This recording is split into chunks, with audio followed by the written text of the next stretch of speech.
Hey guys, YouTuber 100 here. Alright, and now here I am to continue my reviews for these classic monster movies. Now I'm gonna start to jump into some of the Frankenstein sequels, like I talked about before in my review for the original Frankenstein movie. Alright, and now here I am with a review for The Bride of Frankenstein. So, yeah, I actually thought that, once again, this was a pretty great movie. I mean, I did think that this was like a pretty good, like, direct sequel to the first movie. I mean, yeah, this really does basically just continue the story from the first film, and it's basically just set like immediately right where the first film had ended. So yeah, it basically just like continues the story that went on in the previous film, and it just continues on into this film. And yeah, once again, this is like a really great movie. Yeah, Boris Karloff, of course, like, he reprises the role as the monster in this film, as well as Colin Clive as the doctor, Henry Frankenstein. And, yeah, they both, once again, are, like, really good, especially Boris Karloff as the monster, yeah. In this film, the monster, like, he goes through, like, a lot more of a character arc in this film than he does in the first one. And, yeah, in this one, he, like, is kind of, like, learning from what he had done wrong before in the first film. Like, for example, there's one scene in this film where, like, he actually does save a woman from drowning to prevent what happened to the girl that he, like, inadvertently drowned in the first movie. And yeah, in this film, the monster also, like, he does learn to talk in this film, so he actually does speak.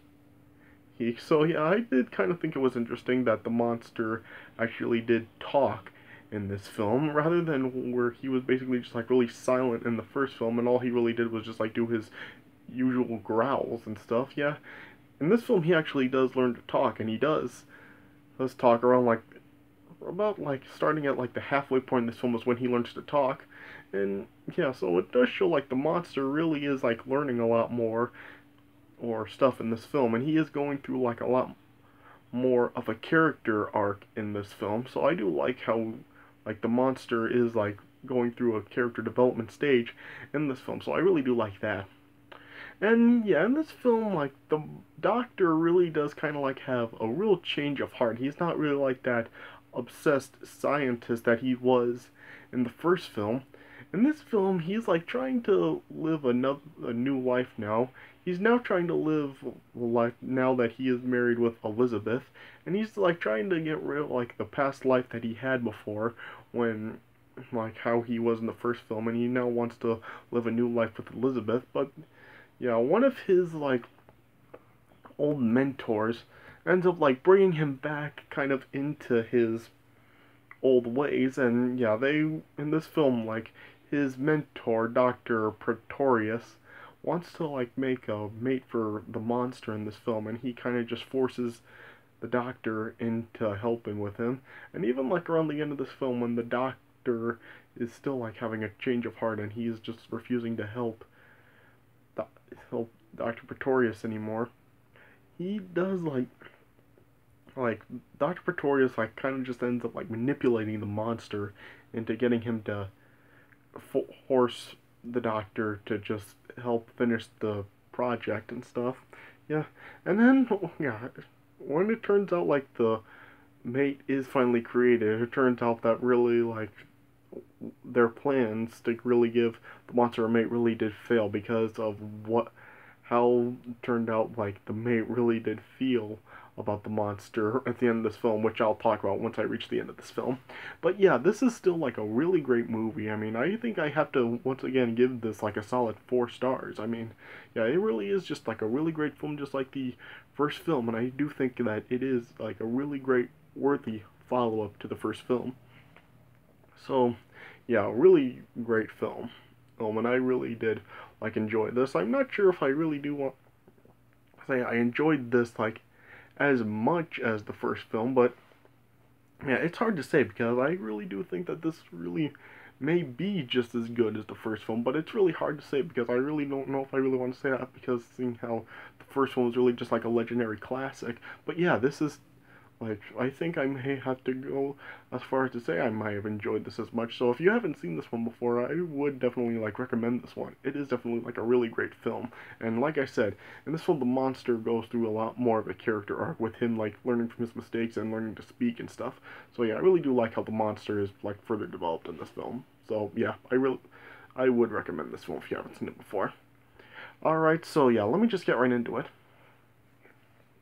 Alright, so as the movie opens up, it's showing that there are these three people, like Percy Shelley and his wife Mary, along with like Lord Byron. Like they're telling kind of just the story of Frankenstein and the monster, basically like the events of the first film.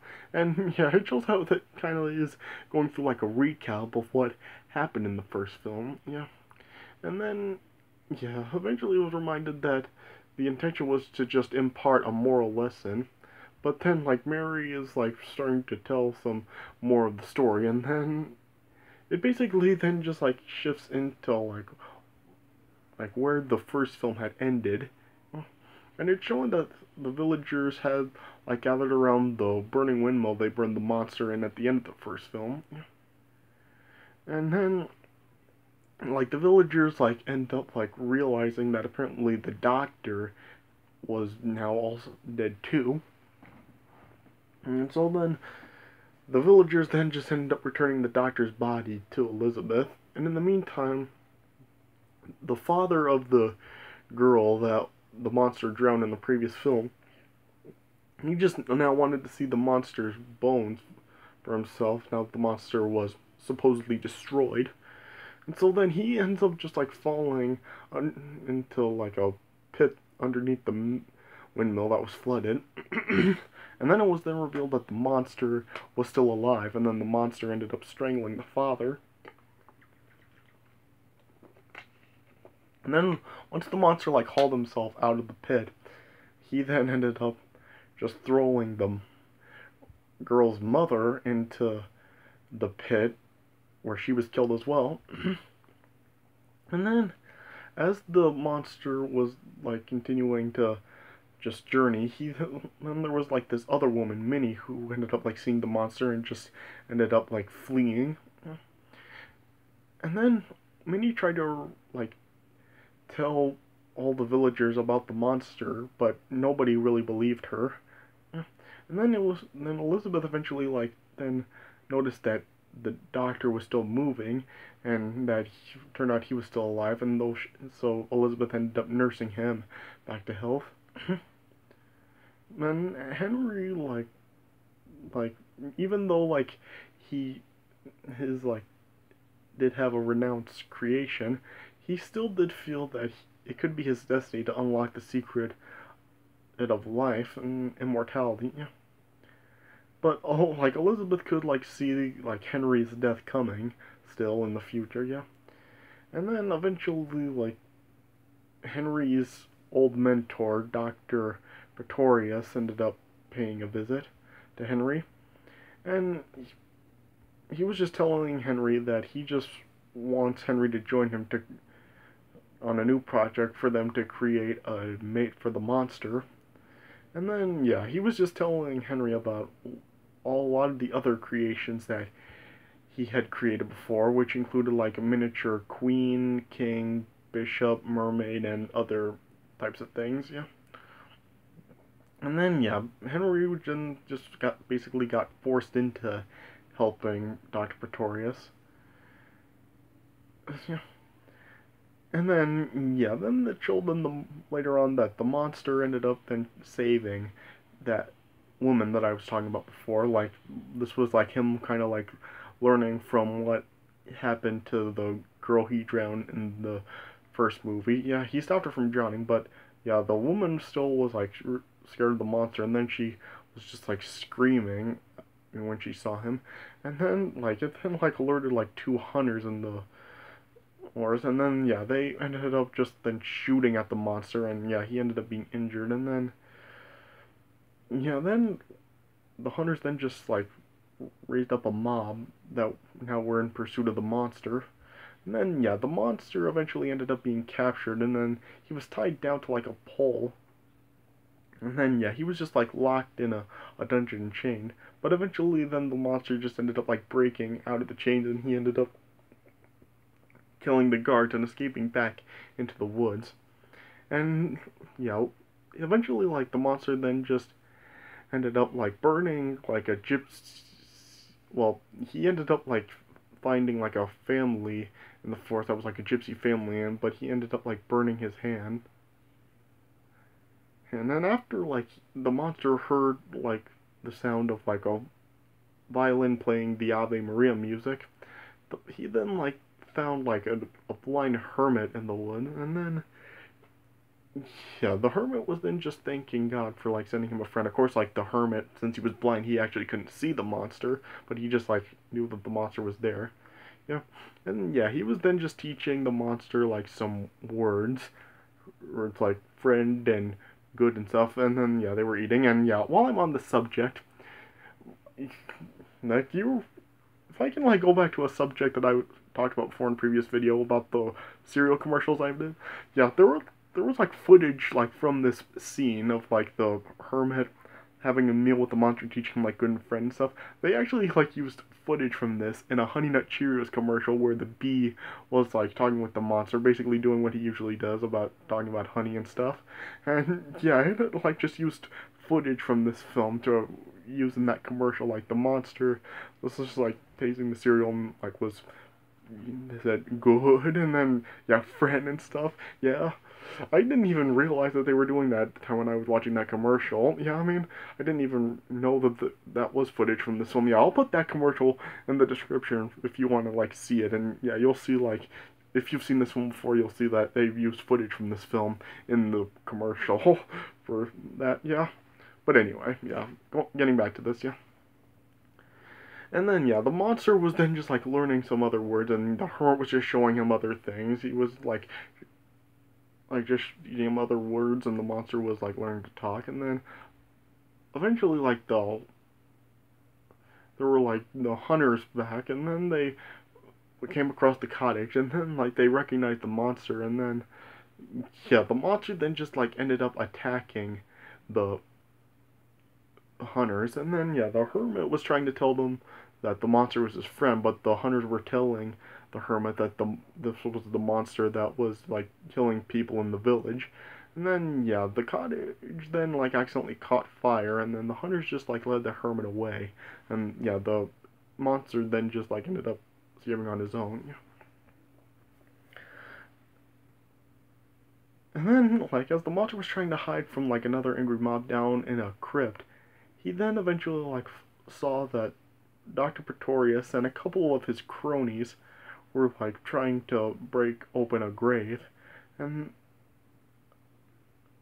as, like, Pretorius was, like, having a supper, then the monster then just ended up approaching Pretorius, and then, yeah, the monster then just eventually discovered that Pretorius had the plans to really make a mate for him, and then, yeah, the monster was then just, like, talking to Dr. Pretorius, and Pretorius then brought up, like, the doctor and stuff, and asked if he knows who the doctor is, like Dr. Henry Frankenstein, and if he knows who he is, yeah.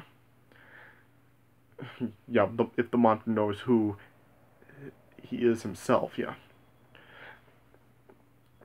And then, yeah, eventually then, like, Pretorius paid another visit to Henry, and as it was time for Henry to really do his part in their project, Henry just then ended up refusing to work with Pretorius anymore on the project, but then Pretorius ended up summoning the monster, and then, yeah, the monster then was just demanding Henry to help, but, yeah, Henry refused again, and then Pretorius then just sent the monster off, but, yeah, it was then, like, eventually revealed that he was sending the monster to actually kidnap Elizabeth, and, yeah, Henry could actually hear Elizabeth screaming, and Pretorius then just told Henry that Elizabeth would be safe if he would participate in this project. And then, yeah, Henry then ended up returning to his lab, and he was, like,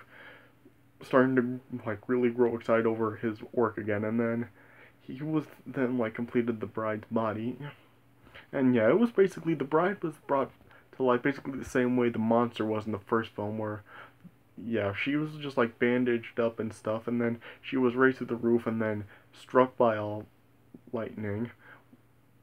Lightning bolt. Well, yeah, it was actually a kite that the lightning struck, but then, yeah, it then was like sending the electricity through the bride's body, and then, yeah, she then like came to life, and yeah, once again, Henry like once again cried out, "She's alive, alive!" Just like at the first film, it's alive, yeah.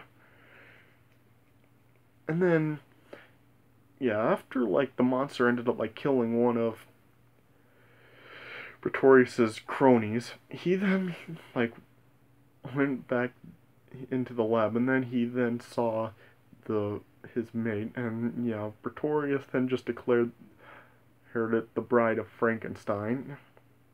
And yeah, the monster was then just reaching out to her, asking friend, but yeah, the bride just ended up just rejecting him, and she was just like screaming in response to the monster. Yeah.